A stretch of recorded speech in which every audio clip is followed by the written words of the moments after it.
জয়গুরু। উত্তরা নিরামিষ আহার চ্যানেলে আপনাদের সবাইকে জানাই স্বাগত। আজ আমি গাজরের মৌচাকের রেসিপি নিয়ে এসেছি। আপনারা সম্পূর্ণ ভিডিওটা দেখুন এবং আমার সাথে থাকুন।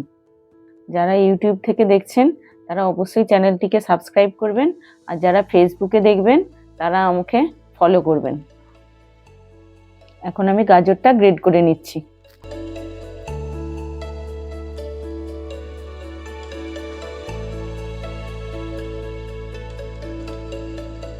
গাজর গ্রেড করা হয়ে গেছে, এবার খোয়া ক্ষীরটা গ্রেড করে নিচ্ছি।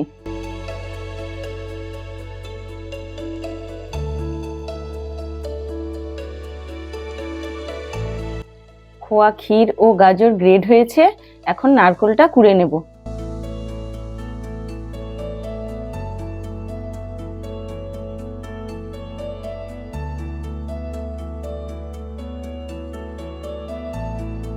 নারকেলটাও কোড়া হয়ে গেছে, এখন আমি পুরটা তৈরি করব।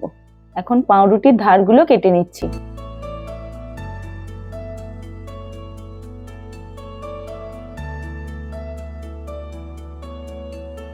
আমি এখানে 8 পিস পাউরুটি নিয়েছি, আপনারা আপনাদের প্রয়োজন মতো রুটি নেবেন।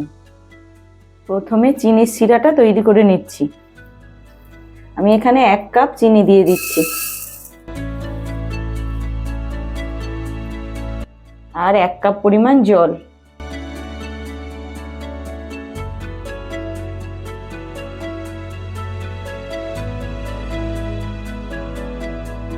চিনির শিরা প্রস্তুত হয়ে গেছে।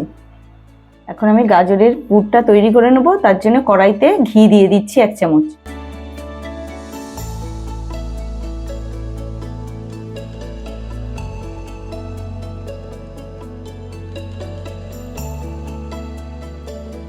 প্রথমে আমি গাজরগুলো দিয়ে দিচ্ছি।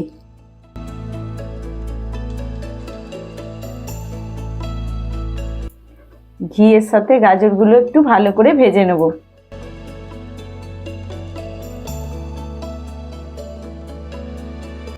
গাজর ভাজা হয়ে গেছে, এবার আমি কোড়া নারকেলটা দিয়ে দিচ্ছি।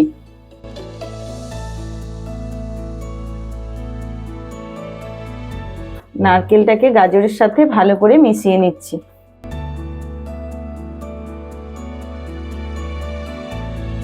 এরপর গ্রেড করা খোয়া ক্ষীরটা দিচ্ছি।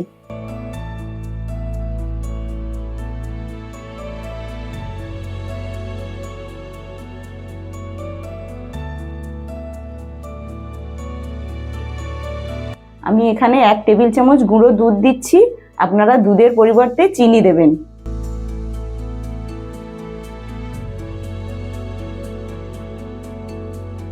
এরপর কুচিয়ে রাখা কাজু ও কিশমিশ দিয়ে দিচ্ছি।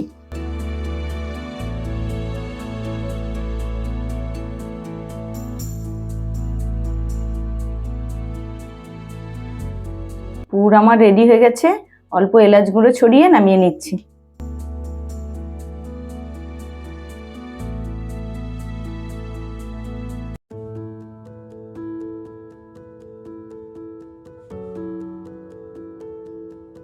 প্রথমে পাউরুটিটাকে জলে ডুবিয়ে জলটাকে চিপে বের করে দিতে হবে।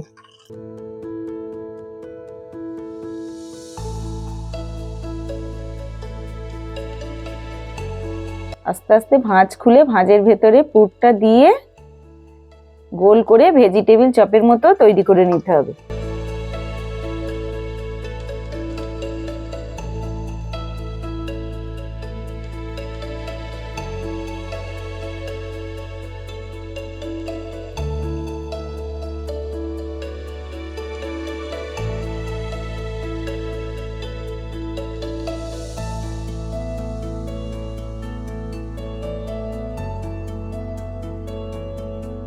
সমস্ত পাউরুটিগুলোর মধ্যে পুর ভরে আমি ভেজিটেবিল চপের মতো শেপ দিয়ে রেখেছি।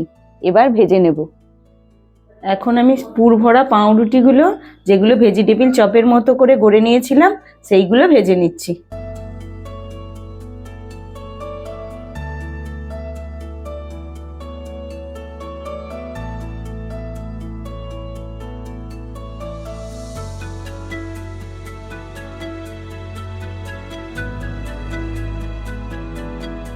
ভাজা হয়ে গেছে, ঠিক এইভাবে লাল লাল করে ভেজে নিতে হবে। এই গরম অবস্থাতেই চিনির শিরার মধ্যে দিয়ে দিতে হবে। এখন আমি চিনির শিরার মধ্যে দিয়ে দিচ্ছি।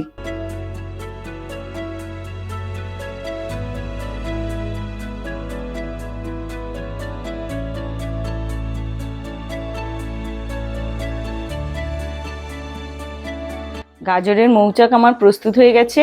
আমার প্রস্তুত প্রণালী কেমন হয়েছে অবশ্যই কমেন্ট করে জানাবেন। আমার বিশেষ অনুরোধ, আপনারা আমার চ্যানেলটিকে সাবস্ক্রাইব করবেন এবং আমার পাশে থাকবেন। সুস্থ থাকবেন, আনন্দে থাকবেন। জয় গুরু।